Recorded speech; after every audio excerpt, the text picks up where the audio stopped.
Krijimi i Komisionit për Reformën Territoriale Administrative është një hap pozitiv, ndërsa deri tani është vërejtur bashkëpunim mes forcave kryesore politike. Kështu shpreh Niko Peleshi nga Maliqi, i cili theksoi se synimi është që produkti final i reformës të jetë me dakordsi nga të dyja palët, duke garantuar qëndrueshmëri më të madhe në kohë. Nëse i referoheni varianteve që besoj kanë rrjedhur në media nga diskutimet e dieshme të grupit parlamentar të Partisë Socialiste, ku janë prezantuar disa mendime, propozime, variante nga antarët e Partisë Socialiste në këtë komision, unë nuk mund të nxitoj të them një vlerësim. Natyrisht ka avantazhe dhe disavantazhe për secilin prej varianteve deri tanishme që kemi dëgjuar dihet, varianteve që mund të furnizohen në komision nga antarët e tjerë të komisionit që nuk janë antarë të grupit Partisë Socialiste.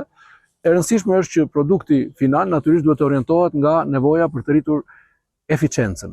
Peleshi theksoi se thelbi i reformës duhet të jetë rritja e eficiencës së bashkive dhe shfrytëzimi më i mirë i potencialeve ekonomike, veçanërisht në zonat rurale. Në qarkun e Korçës, për të kthyer te pyetja juaj, ne kemi fushën e dytë më të madhe bujqësore në Shqipëri.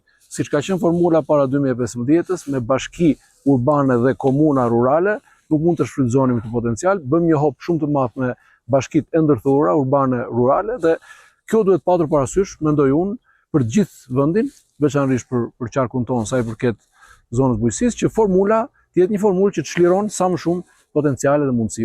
Ai shtoi se harta e re nuk duhet të udhëhiqet nga faktor politik apo demagogjik, duke kujtuar se edhe reforma e viteve 2014-2015 ishte një hap cilësor përpara në ndërtimin e arkitekturës së re të bashkive.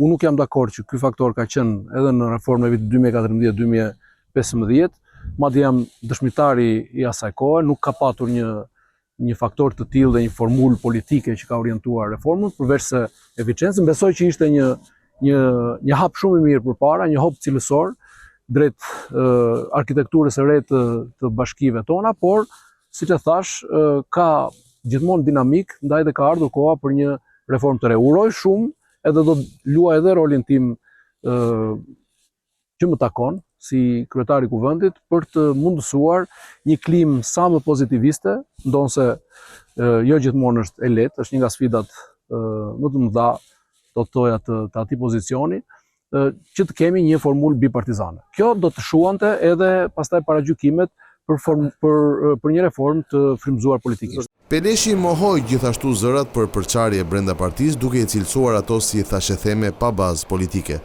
Ai theksoi se debatet dhe diskutimet e gjata janë pjesë normale e demokracisë së brendshme dhe nuk mund të konsiderohen ndarje apo konflikt.